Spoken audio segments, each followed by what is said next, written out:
लोकसभा के बाद दिल्ली सेवा बिल सोमवार को राज्यसभा से भी पास हो गया। बिल पास होने की वजह से विपक्षी गठबंधन इंडिया को एक बड़ा झटका लगा है।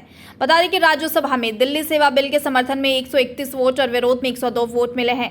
ऐसे में वोटिंग के बाद सवाल उठने लगा है कि क्या एनडीए की सरकार को हटाने के लिए बिना विपक्ष का नया गठबंधन इंडिया के लोग एकजुट नहीं है। दरअसल दिल्ली सेवा बिल की वोटिंग के दौरान कई सांसदों ने हिस्सा नहीं लिया था, जिसमें आरएलडी के राष्ट्रीय अध्यक्ष जयंत चौधरी भी शामिल नहीं हुए थे, क्योंकि आरएलडी इंडिया गठबंधन का हिस्सा है।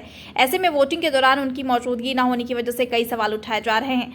वहीं इन सवालों को लेकर आरएलडी की ओर से बयान जारी करके राज्यसभा में शामिल न होने को लेकर सफाई दी है। आरएलडी के राष्ट्रीय प्रवक्ता अनिल दुबे ने कहा कि जयंत चौधरी की पत्नी का ऑपरेशन हुआ था, इस वजह से वह राज्यसभा नहीं पहुंच पाए। राष्ट्रीय लोक दल इंडिया गठबंधन के साथ है। उन्होंने आगे कहा कि जयंत चौधरी वोट देना चाहते थे, लेकिन पत्नी के ऑपरेशन की वजह से राज्यसभा नहीं पहुंच पाए।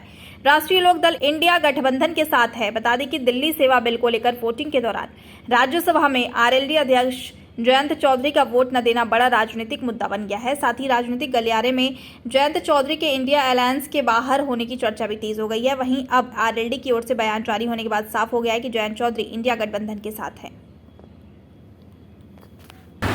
राष्ट्रीय लोकदल के राष्ट्रीय अध्यक्ष चौधरी जयंत सिंह जी अपनी पत्नी के खराब स्वास्थ्य के कारण कल राज्यसभा नहीं जा पाए।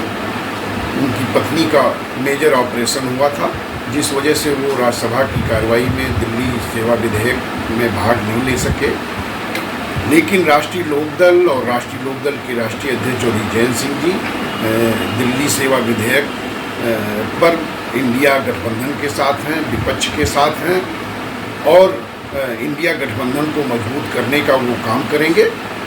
और पत्नी का अगर स्वास्थ्य न खराब होता तो वो राज्यसभा की कार्रवाई में भाग लेते, लेकिन उनकी नज़र राज्यसभा की कार्रवाई पर थी, राज्यसभा की गतिविधियों पर थी, समर्थन और गैर समर्थन के वोटों पर थी। अगर कोई गंभीर स्थिति आती तो वो किसी भी परिस्थिति में राज्यसभा पहुंचते।